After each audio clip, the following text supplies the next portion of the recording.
Merhaba arkadaşlar, İki Ters Bir Düz YouTube kanalındasınız. Bugün sizlerle bu görmüş olduğunuz küçük hasır çantayı çalışacağız. Çantamızın modeli çok güzel arkadaşlar ve yapılışı da bir o kadar kolay, kullanışlı bir model ayrıca. Çantamızın ayrıntılarına geçmeden önce küçük bir hatırlatmada bulunmak istiyorum.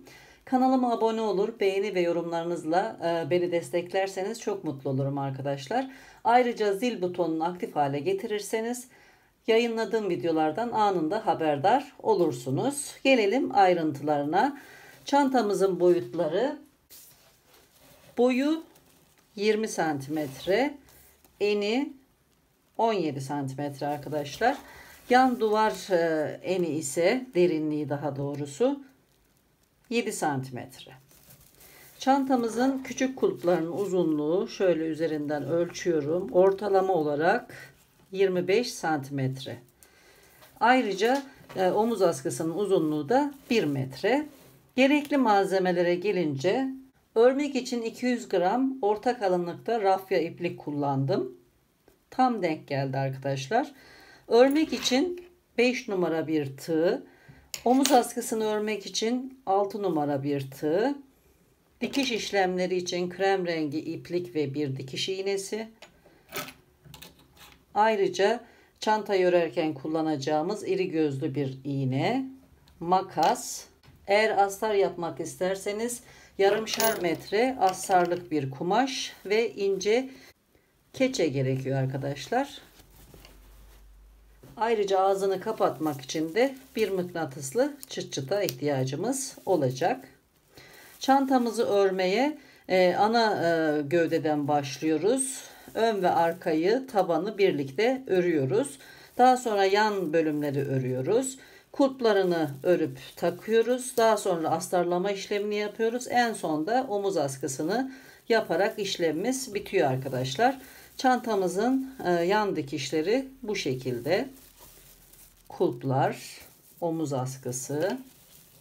İçeriden görüntüsü de böyle. Çok kullanışlı, çok şık bir çanta arkadaşlar. Hazırsanız yapılışına geçelim. Herkese kolay gelsin. Çantamızı örmeye 61 zincir çekerek başlıyorum. Şu şekilde ilk ilmeği alıyorum.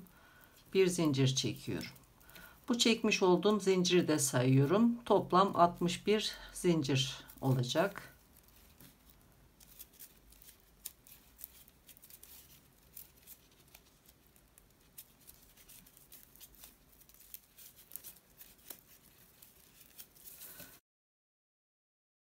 ...61 zincir çektim. Çantamız şu şekilde katlanacak. Bir tarafı arka yüzü, bir tarafı da ön yüzü olacak arkadaşlar. Devam ediyorum. Şöyle zinciri çeviriyorum. Ters tarafındaki bu çıkıntılara batarak sık iğne örmeye başlıyorum. Birinciyi atlıyorum. İkinci zincire batıyorum.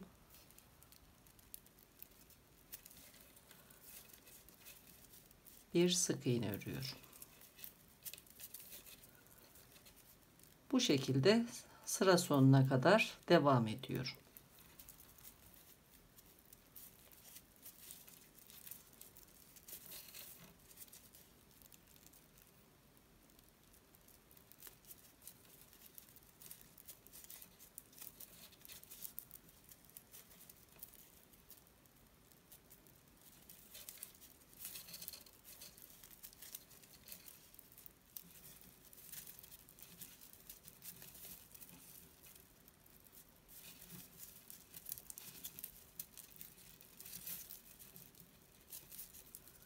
Son zincire batıyorum ve 60. sık iğneyi örüyorum. Toplam 60 sık iğne ördüm. Dönüş için bir zincir çekiyorum, dönüyorum. Hemen ilk boşluğa batıyorum ve sık iğne örmeye devam ediyorum. Sıra sonuna kadar bu şekilde devam edelim.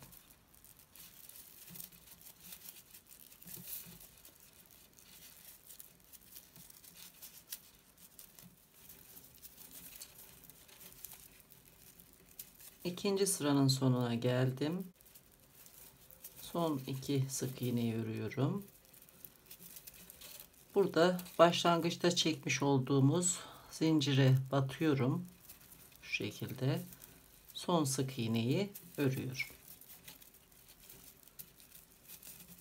Tekrar dönüş için bir zincir çekip dönüyorum. Buraya batıyorum. İlk boşluğa sık iğne örmeye devam ediyorum. Bu şekilde toplam 4 sıra öreceğiz. Yani 2 sıra daha ördükten sonra kulplar için boşluk oluşturacağız. 2 sıra daha örelim.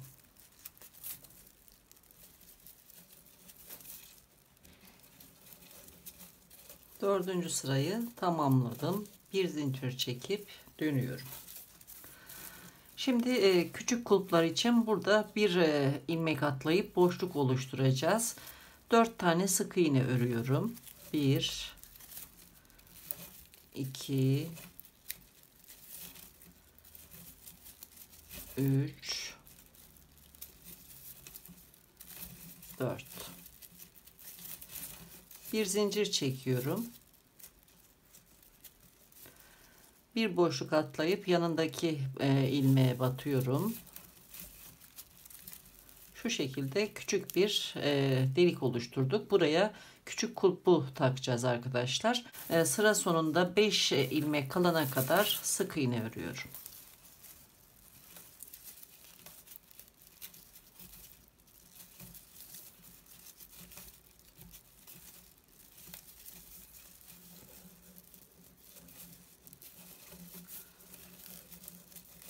Şimdi buraya da bir kulp için delik açacağız. Sondan sayıyorum. 1, 2, 3, 4, 5 ilmek kala buraya boşluk yapacağız. Şimdi bir zincir çekiyorum. Bir boşluk atlayıp ikinciye batıyorum. Sık iğne örüyorum. 1, 2, 3, bir de bu zincire batıyorum. 4 sık iğne örmüş oldum. Şimdi bir zincir çekip dönüş yapıyorum. Şimdi tekrar 4 sık iğne örüyorum. 1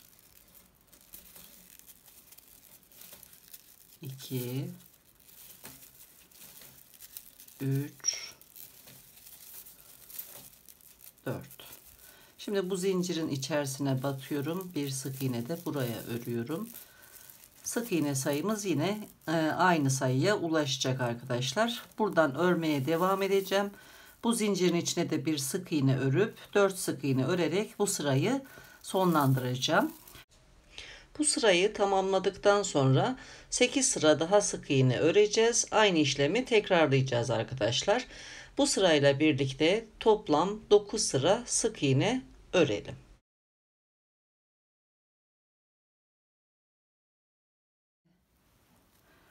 Burada örmüş olduğumuz zincirin üzerine 1, 2, 3, 4, 5, 6, 7, 8, 9 sıra ördüm.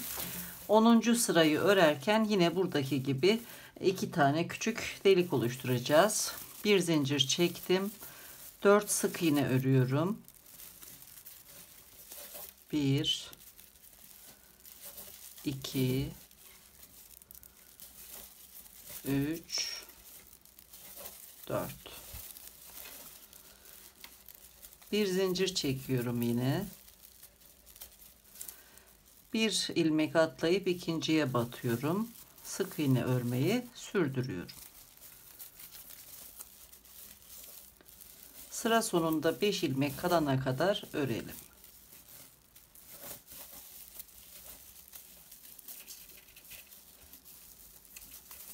Sıra sonuna 1 2 3 4 5 ilmek kaldı. Bir zincir çekiyorum. Bir boşluk bırakıyorum, ikinciye batıyorum.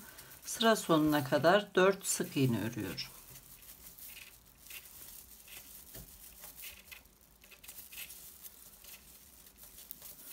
Bir zincir çekip dönüş yapıyorum.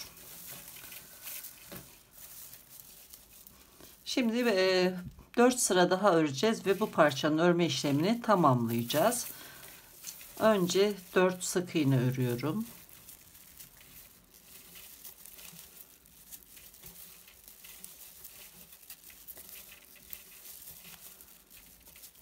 Bir önceki sırada örmüş olduğumuz zincirin altından batıyorum. Bir sık iğne örüyorum.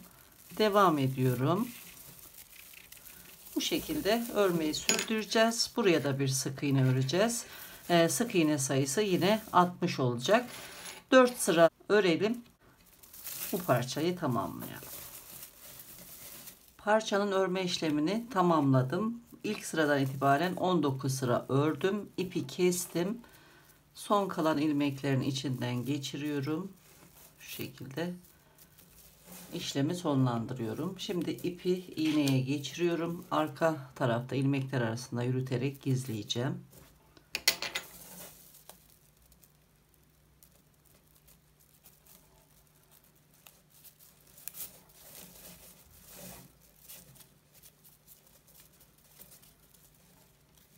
Bir ilmek atlayıp tekrar geri dönüş yapıyorum çözülmemesi için.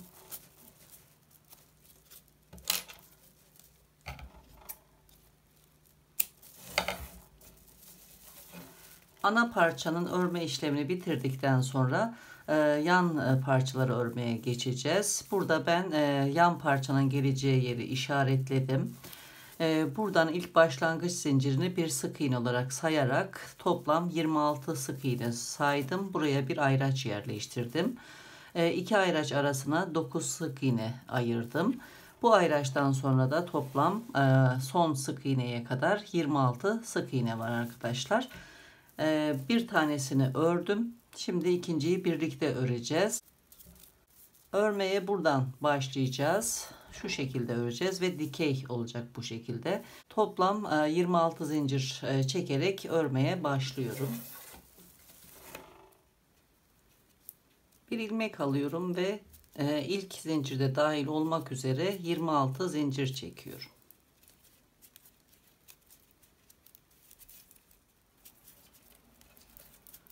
...26 zincir çektim. Şöyle ters çeviriyorum zinciri.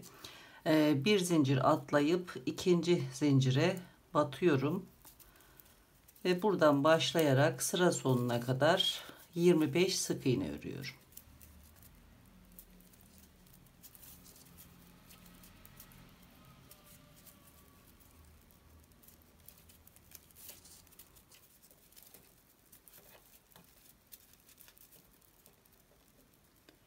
Son zincire batıyorum ve 25. sık iğneyi örüyorum. Bir zincir çekiyorum, dönüş yapıyorum. İlk boşluğa batarak sık iğne örmeyi sürdürüyorum. Sıra sonuna kadar devam ediyorum.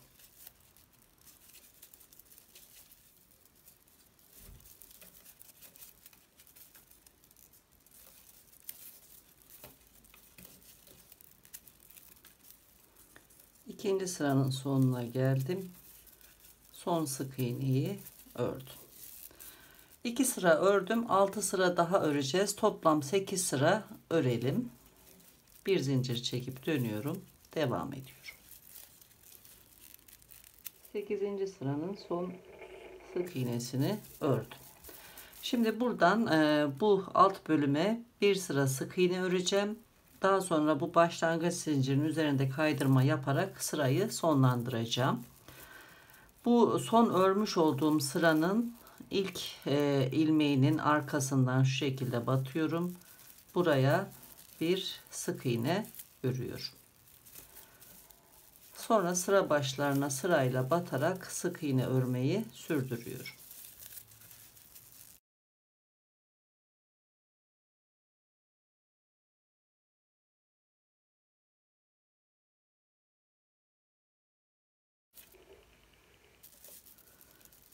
Buradaki ilk sıraya da batıyorum.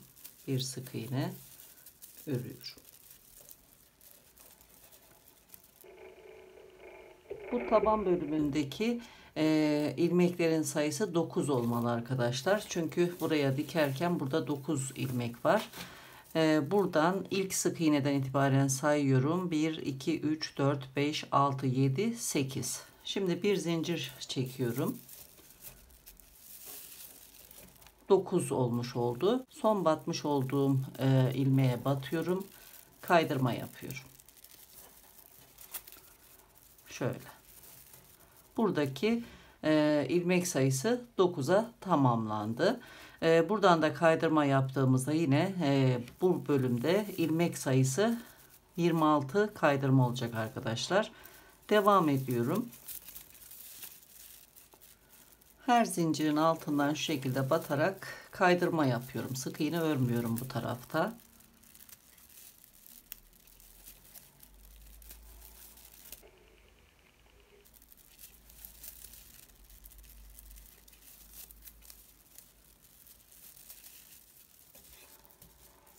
...25 ilmek oldu arkadaşlar buradan itibaren. Şimdi tekrar bir zincir çekiyorum. Bu da 26. ilmeğimiz oldu. Buradan batarak kaydırma yapmayı sürdürüyorum. Şu şekilde.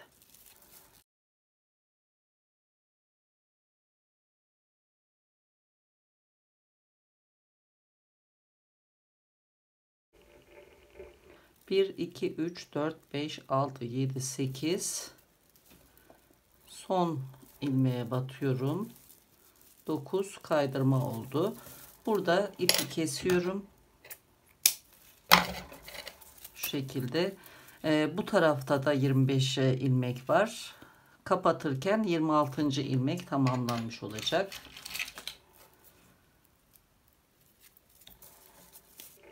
Burada ilk ilmeğin altından batıyorum.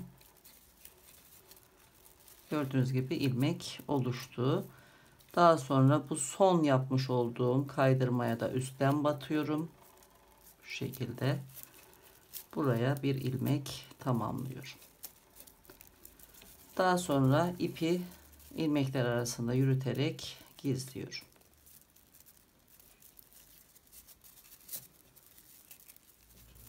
Bu şekilde yan parçanın örme işlemini tamamladım. Dikerken bu kaydırma ilmeklerini kullanarak dikeceğiz arkadaşlar. Parçaları ördükten sonra bu kaydırma ilmeklerinin olmadığı ters tarafından buharlı ütüyle buhar tutarak şu şekilde ütüleyip örgüyü düzelttim. Şimdi çantamız için 2 tane bu şekilde kulp hazırlayacağız. Birini hazırladım, diğerini birlikte çalışacağız. Bunun için önce bu dış kısmına saracağımız zinciri öreceğim. 1,5 metre benim örgümle yetti arkadaşlar. 2 metre civarı örerseniz fazla geleni kesebilirsiniz. Bunun için şu şekilde önce bir ilmek alıyorum. Ve zincir çekiyorum. 1,5 metre zincir örüyorum. Zincir çekme işlemini tamamladım. Şimdi etrafına zinciri dolayacağımız şu şekilde ip saracağım. Bu işlem için şu şekilde 30 santimetre uzunluğunda sert bir kartona ihtiyacımız var. Ben bir dosya kapağı kullandım. İpi alıyorum. Bir miktar dikmek için ip ayırıyorum. Ve sarmaya başlıyorum. Toplam 10 tur saracağım. 1 2 3 4 5 6 7 8 9 10. Bu taraftan da bir miktar ip ayıracağım dikmek için.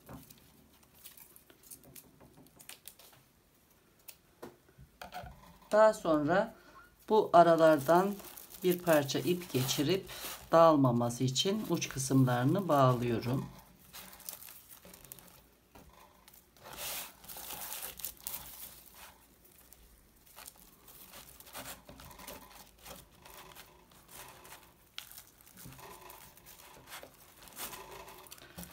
Sarmış olduğum ipleri çıkartıyorum.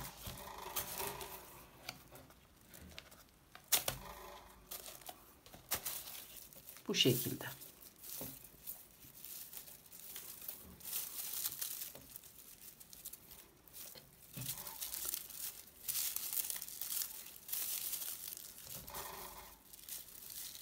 Bu bölümden 3 santimetre kadar bir boşluk bırakıyorum. Şöyle diğer kulpla aynı olsun. Eşitliyorum.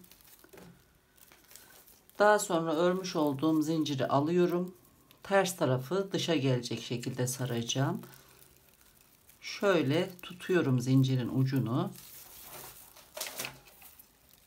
Sarmaya başlıyorum. Bu alt başlangıç bölümünü içeride bırakıyorum. Uç kısmını sıkıca şöyle sarıyorum. Zincirin düz tarafı içte kalacak şekilde bu ipin etrafına zinciri sarıyorum.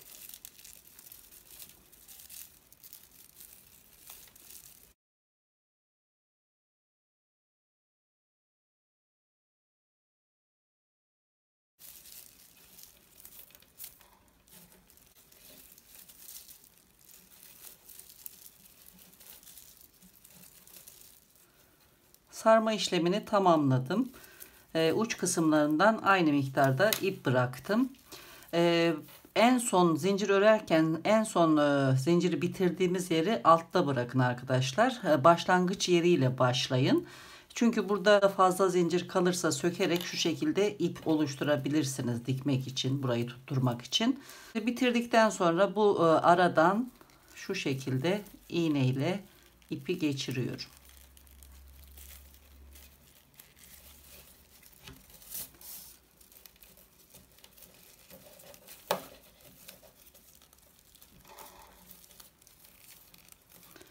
Buradan bir ilmek içinden batıp tekrar aşağı dönüyorum. Açılmaması için uç kısmından tutturuyorum.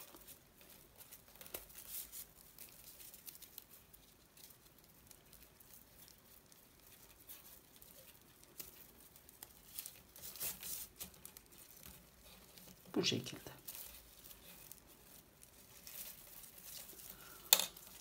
Kulp yapma işlemini tamamlamış oldum. Bu ipleri çıkartıyorum.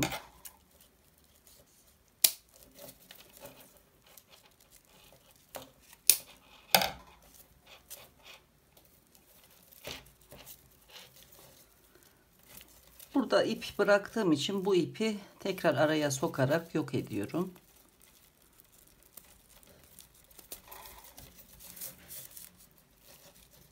Kesiyorum.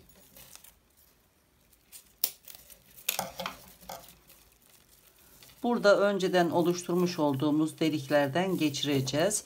Burası düz kısmı arkadaşlar. En son ördüğümüz sıra burası. Şu şekilde ilmekler gözükecek. Burası üst taraf. Burası ters tarafı. Buradan tığ batırıyorum. Buradaki iplerin içinden geçiriyorum ve arka tarafa doğru çekiyorum.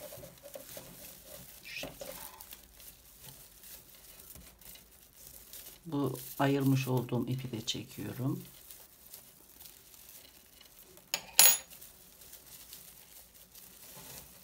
Dolamış olduğumuz zincir üstte kalacak şekilde şöyle yerleştiriyorum. İpe iğneyi geçiriyorum.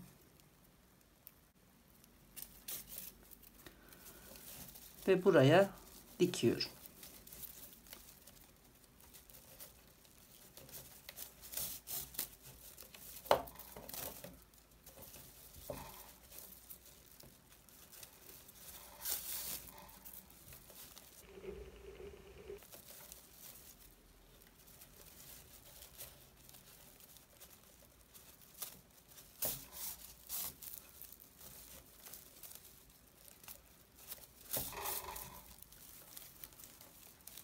Şu şekilde kenarlardan da tutturuyorum.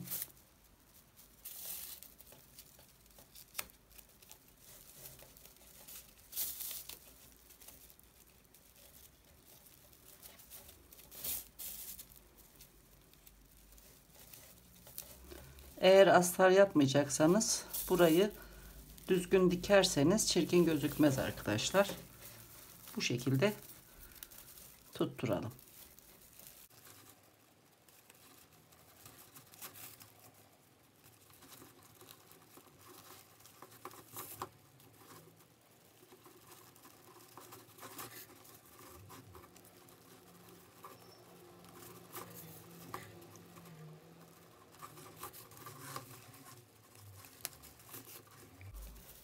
Daha sonra ipi aradan geçirerek dikme işlemini bitiriyorum.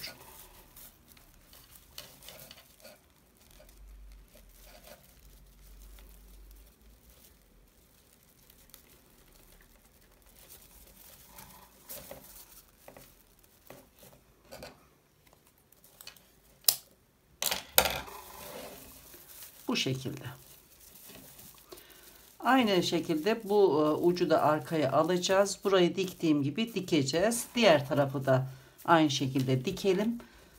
Daha sonra astar dikişi yapacağız. Evet arkadaşlar, çantanın kulplarını diktim. Katladığımız zaman şu şekilde olacak. Şimdi astarlamaya geçiyorum. Astar için ölçü alacağız. Şöyle ince bir keçe kullanıyorum. Astarın iç kısmına yerleştirmek için.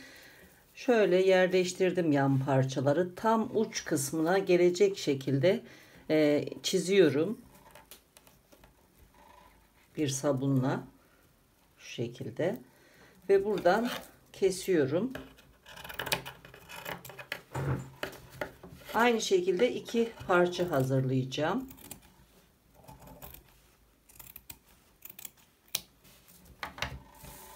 Bu parçayı tekrar keçenin üzerine koyuyorum.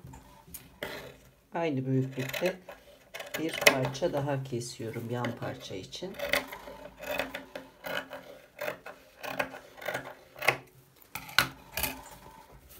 Şu şekilde. Bu şekilde diğer büyük parçayı da keçenin üzerine yerleştirip kenarlarından sabunla çiziyorum ve etrafından dikiş payı vermeden kesiyorum. Kesmiş olduğum keçe parçalarını astar kumaşın üzerine yerleştireceğim. Kenar kısımlarından 1-1,5 santimetre kadar dikiş payı bırakıp keseceğim. Aynı şekilde yan parçalar için de birer astar parçası keselim. Parçaları şu şekilde ölçüyorum. Tam kenarına denk gelecek şekilde ayarlıyorum. Buradan kaydırma ilmekleri kenarından dikileceği için tam ucuna denk gelmesinde bir sakınca yok arkadaşlar. Sadece üst kısmı bir yarım santim, bir santim alttan alabilirsiniz. Şimdi kesmiş olduğum astarın ters tarafına bu parçayı şu şekilde yerleştiriyorum.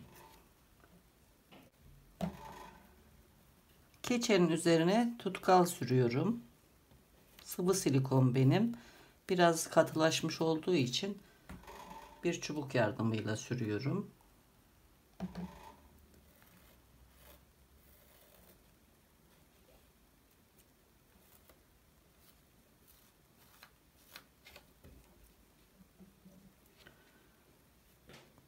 Buradan astar kumaşı üzerine şu şekilde düzgünce yapıştırıyorum.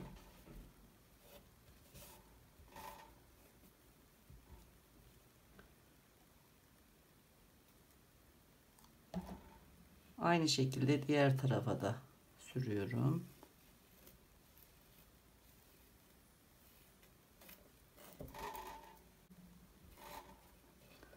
Bu tarafı da bu şekilde yapıştırdım. Uç kısımları da buraya yine tutkal süreceğim. Şöyle köşe oluşturup bu şekilde katlayacağım.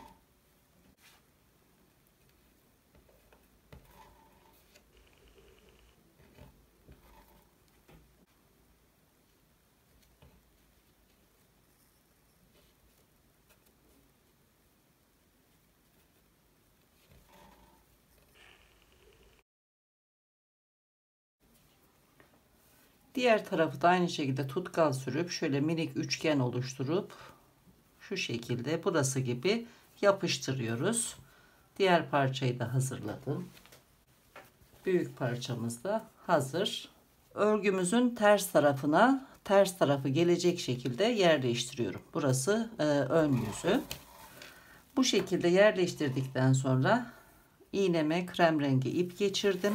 Üstten dikmeye başlayacağım. Şöyle bir mesafe bırakıyorum. Alttan başlıyorum şöyle. Kenarlar tam uca denk gelebilir arkadaşlar. Kağıt ip sert olduğu için iğnelemekte zorlandığımdan dolayı iğnelemeden dikeceğim. Şu kenar kısmında tam denk getiriyorum ucuna ve buradan batıyorum.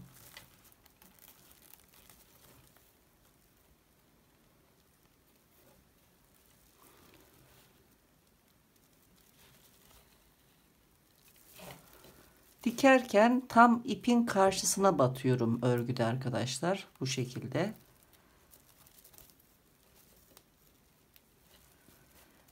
Burada da yine kumaşa batarken ipin tam karşısına batıyorum. İçeriden yürütüyorum ipi şu şekilde.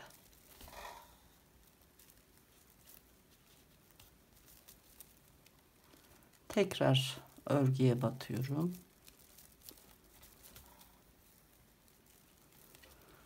İpin tam karşısına kumaşa batıyorum. İçeriden ipi biraz yürütüyorum.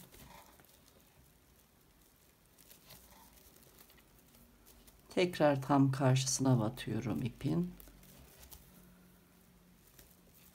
Bu şekilde dikiyorum arkadaşlar. Buradan buraya kadar dikeceğim. Dönüş yapacağım. Tam uç kısmından buradan dikerek bütün çevreye astarı dikeceğim.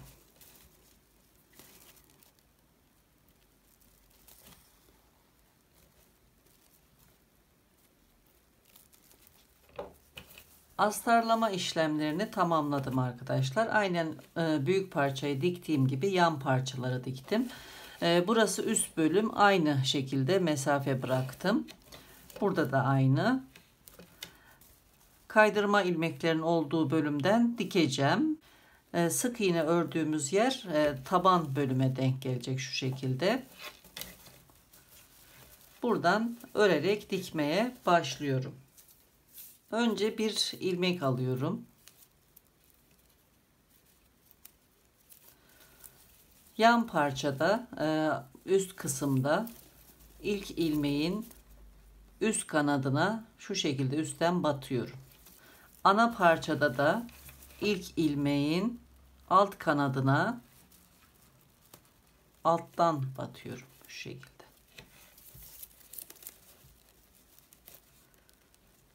Bir ilmek alıyorum. Tığdaki ilmeğin içinden geçiriyorum. Kaydırma yapıyorum. Şimdi ikinci ilmeğin üst kanadına üstten batıyorum. Buradaki ikinci ilmeğin alt kanadına alttan batıyorum. Bir ilmek alıyorum. Tığdaki ilmeğin içinden geçiriyorum. Aynı işlemleri tekrarlayarak dikmeye başlıyorum.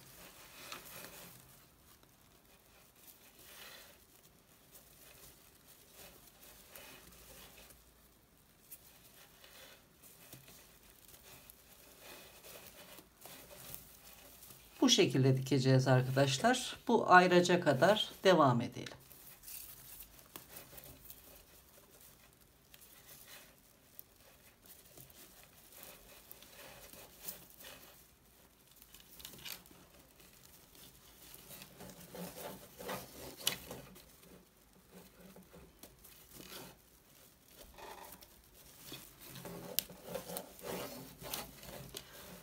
Ayracın bulunduğu yere geldim. Bu ilmeklere de batıyorum. Ayracı çıkartıyorum.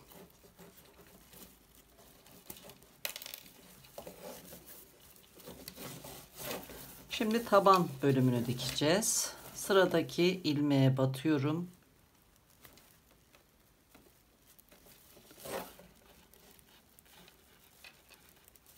Burada da yine sıradaki ilmeğe batıyorum.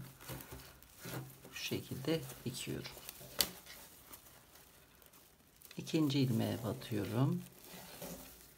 Sırayla devam ediyorum.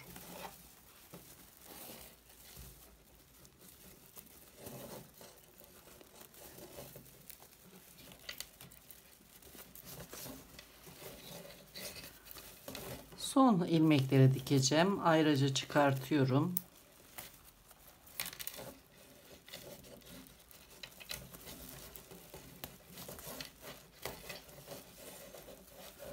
Dönüş yapıyorum. Bu duvarı dikeceğim şimdi. Sıradaki ilmeğe batıyorum. Üst kanadını alıyorum yine. Buradaki sıradaki ilmeğin alt kanadını alarak bir kaydırma yapıyorum. Dönüş yaptım. Devam ediyorum üst bölüme kadar.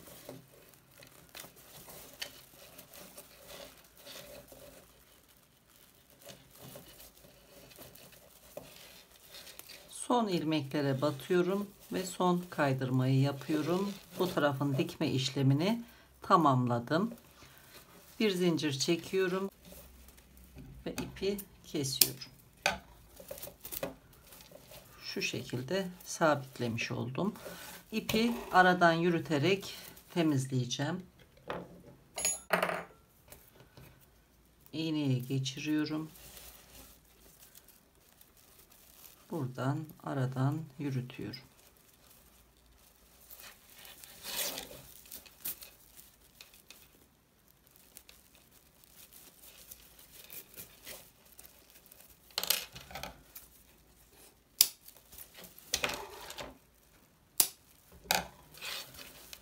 Aynı şekilde bu ipi de temizliyorum.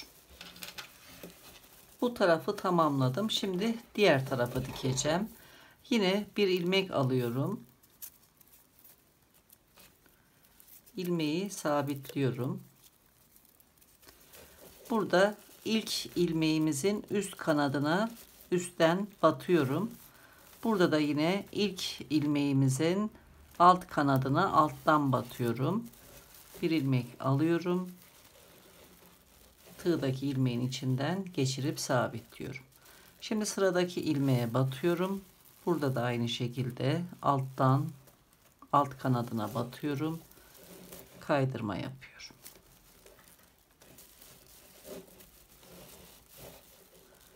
Bu şekilde aynen diğer tarafa diktiğimiz gibi dikelim.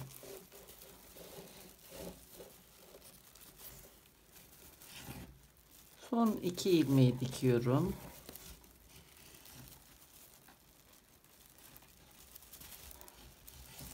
Ve dikme işlemini tamamlıyorum.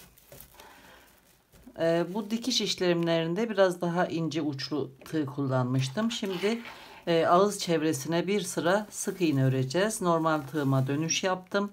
Bir zincir çekiyorum. Sırayla sıra başlarına batarak sık iğne örüyorum. Her sıra başındaki boşluğa batıyorum.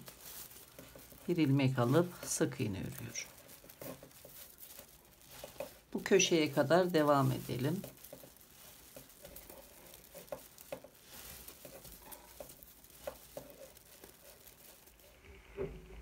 Dikiş yerine kadar sık iğne ördüm. Şimdi bu dikişin sağ tarafına batıyorum.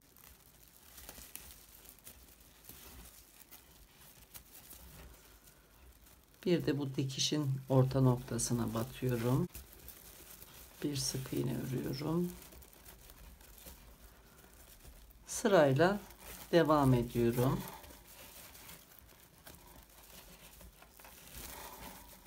Her sıra başına batarak sık iğne örüyorum.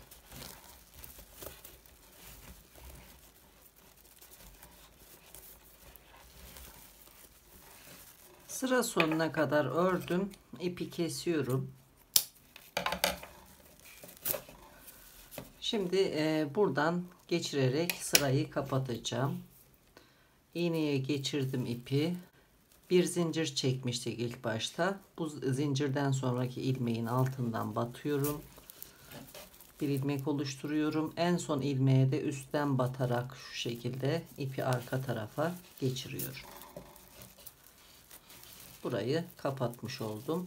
Arka tarafta ipi ilmekler arasında yürüterek gizliyorum. Aynı şekilde diğer ipleri de gizleyelim.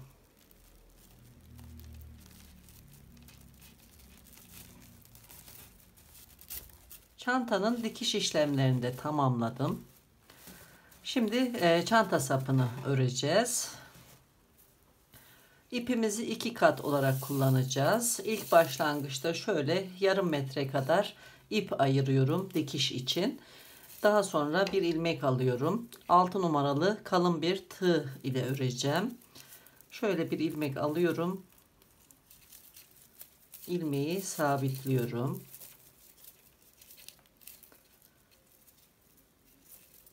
Bir, iki zincir çekiyorum. İkinci zincire şu şekilde sol tarafından batıyorum. Bir ilmek alıyorum. Tığımdaki iki ilmeğin ilkini örüyorum. Tığımda yine iki ilmek oldu. Şimdi iki ilmeği birlikte örerek kapatıyorum. Şimdi bu son ördüğüm ilmeğin alt tarafındaki bu ilmeğe batıyorum. Yine bir ilmek alıyorum. Bu ilmeği önce örüyorum. Tığımdaki iki ilmeği birlikte örüyorum.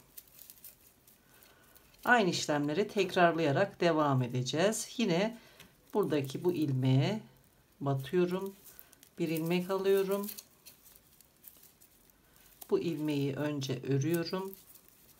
Daha sonra tığdaki iki ilmeği örüyorum. Bu şekilde olacak arkadaşlar. Çok şık bir çanta sapı olacak. Devam edelim. Buradan batıyorum yine. Bir ilmek alıyorum. Önce bu ilmeği örüyorum. Sonra tığdaki iki ilmeği birlikte örüyorum.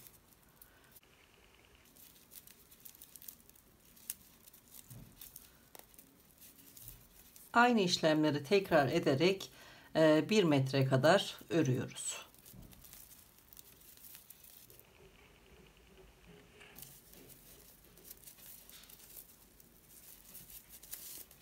Son iki ilmeği de örüyorum. Örme işlemini sonlandırdım.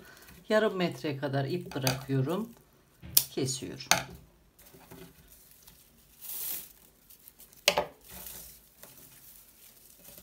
Bir metre çanta sapı ördüm. Şimdi dikeceğim. Burada tam orta noktayı belirledim. Burası. Buraya kenardaki örmüş olduğumuz sık iğneden sonra 1, 2, 3 sık iğne sayıyorum. Bu araya şu şekilde batıyorum.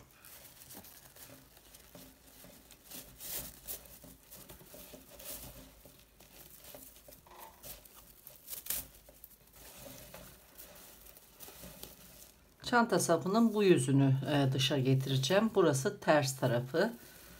Şöyle yerleştirdikten sonra alttan tutturuyorum.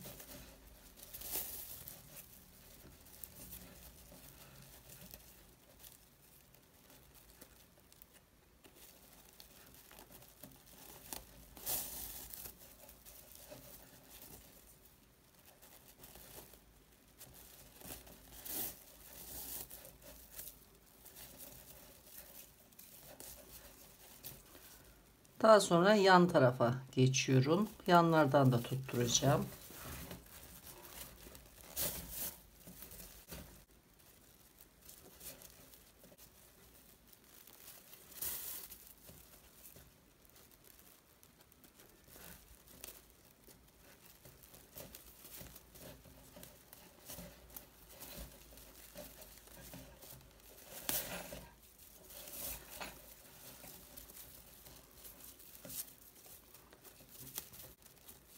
Bu tarafa geçiyorum.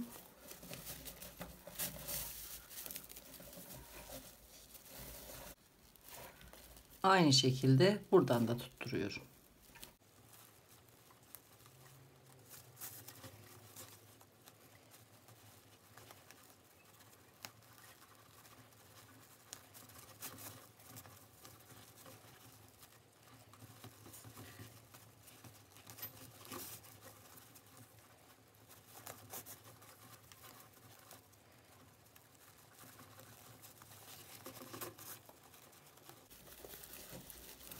Bu şekilde diktikten sonra ipi bu aradan geçiriyorum.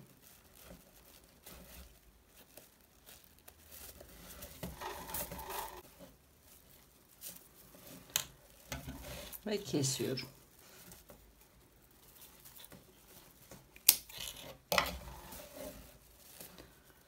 Dikme işlemini tamamladım. Şimdi iç kısma bir mıknatıslı çıt çıt dikeceğim ve işlemleri tamamlayacağım. Çantanın tam orta noktasını belirledim, bu sıra işaretledim. Burada da aynı şekilde işaretledim. Çıt çıtı buraya tam orta noktasına getirerek dikiyorum.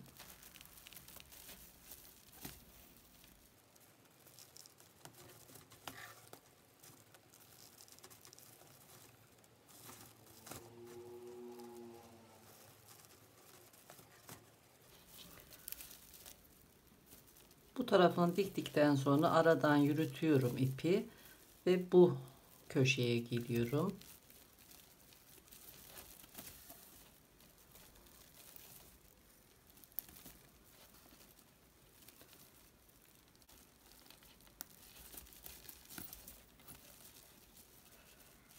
Dört köşesinden dikiyorum. Tam karşısına aynı yere gelecek şekilde karşılığında buraya dikeceğim ve işlemleri tamamlayacağım arkadaşlar. Devam edelim. Çantamızın bütün işlemleri tamamlandı. Kullanıma hazır hale geldi arkadaşlar. Şöyle göstereyim. Yan kenar dikişleri, omuz askısı, dikiş yeri, burada da aynı şekilde. Küçük kulpları, çıt çıtlı ağzı kapanıyor bu şekilde. İçten görüntüsü de böyle. Gayet şık ve kullanışlı bir çanta oldu arkadaşlar. Küçük olmasına rağmen içerisi bayağı bir eşya alıyor. Şu şekilde kapatıyoruz.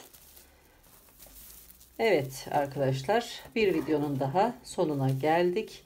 Yeni videolarda görüşmek üzere. Hoşça kalın, sağlıkla kalın.